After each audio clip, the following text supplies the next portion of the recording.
BEd online classes में आपका स्वागत है। जैसा कि मैं आपको बीएड फर्स्ट ईयर का ऑप्शनल पेपर हिंदी शिक्षण, जिसे टीचिंग ऑफ हिंदी कहते हैं, ये पेपर मैं पढ़ा रहा था। इस पेपर में हम लोगों ने प्रथम इकाई का 7वां अनुभाग जो था, जो हमारा है संरचनात्मक उपागम हिंदी शिक्षण के लिए, ये हम लोग पढ़ रहे थे।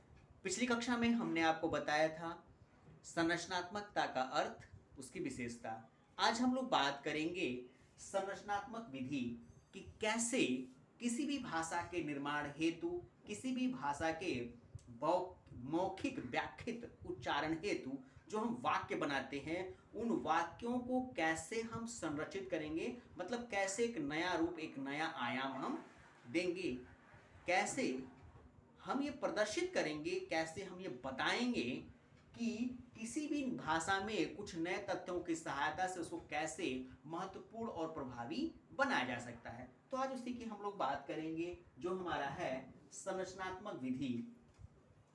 देखिए, हिंदी शिक्षण में अगर संरचनात्मक विधि के सिद्धांतों की हम बात करें, इसके हिंदी शिक्षण के आधारभूत सिद्धांतों की बात करें, तो कुछ महत्वपूर्ण बातें निकल के सामने आती हैं।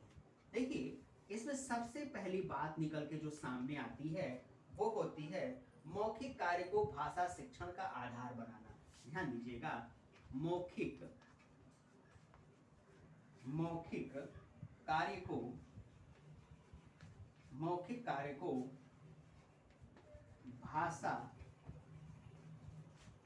भाषा शिक्षण का आधार बनाना।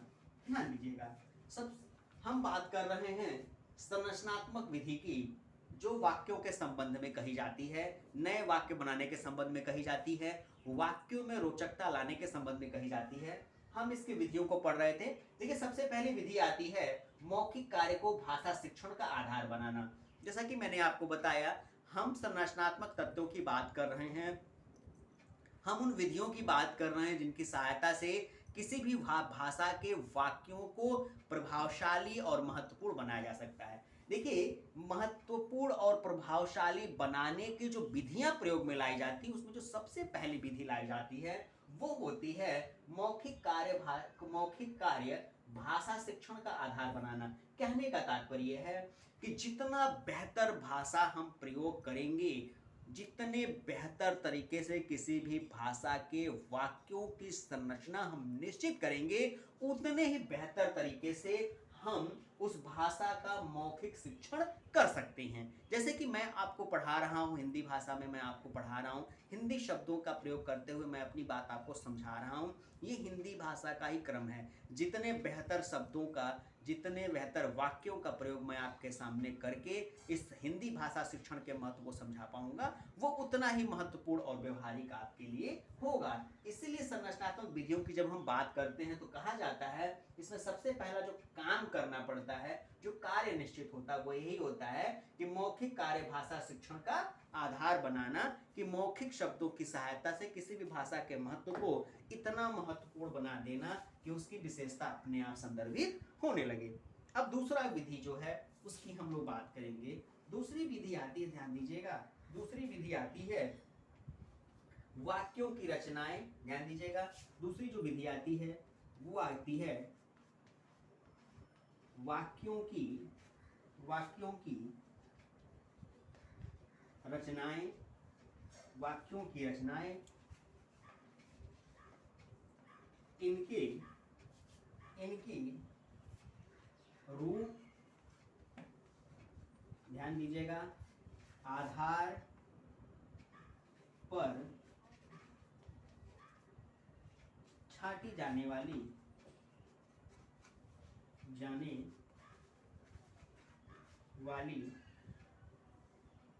छाटी जानी चाहिए। छाटी मतलब अलग करनी चाहिए, छाटी जानी चाहिए।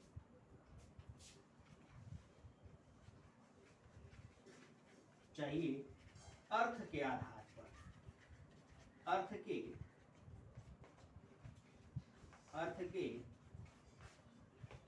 आधार पर। देखिए, वाक्य संरचना विधि की हम बात कर रहे हैं, दूसरा काम करना पड़ता है वाक्यों को रचनाओं एवं इनके रूप के आधार पर छाटी जानी चाहिए। कहने का साफ साफ अर्थ ये है, कहने का साफ साफ तात्पर्य है कि ध्यान दीजिएगा, कहने का साफ साफ अर्थ ये होता है कि वाक्यों की रचनाएं, कहने का तात्पर्य कि जब हम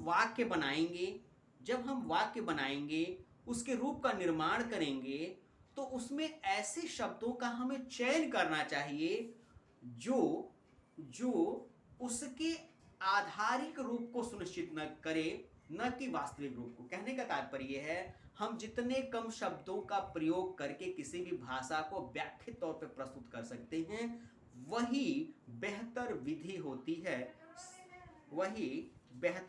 होती है संरचनात्मक व्यवस्था की। ध्यान दीजिएगा, वही बेहतर विधि होती है संरचनात्मक व्यवस्था की। वहीं अगर हम तीसरी विधि की बात करें, ध्यान दीजिएगा, वहीं हम तीसरी विधि की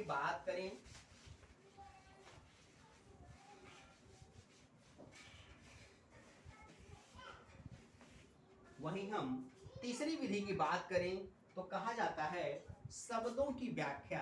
ध्यान दीजिएगा, कहा जाता है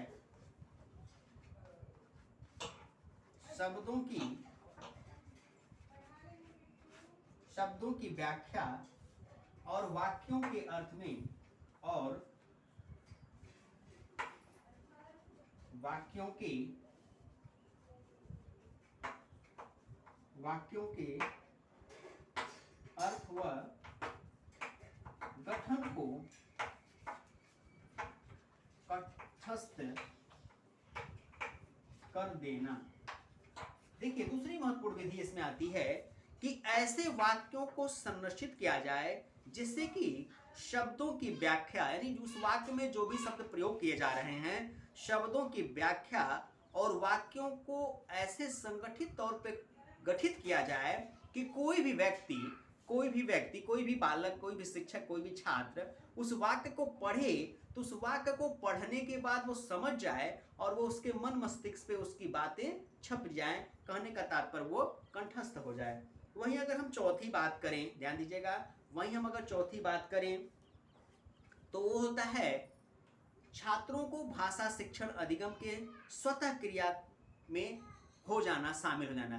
कहने का तात्पर्य है कि ऐसे महत्वपूर्ण शब्दों का इस्तेमाल किया जाए उस वाक्य संरचना में, ऐसे बेहतर तरीके से व्याकरण का प्रयोग किया जाए उस वाक्य संरचना में कि बालक स्वतः उन वाक्यों के निर्माण में, उसके पठन में रुचि लेना सुनिश्चित कर दे।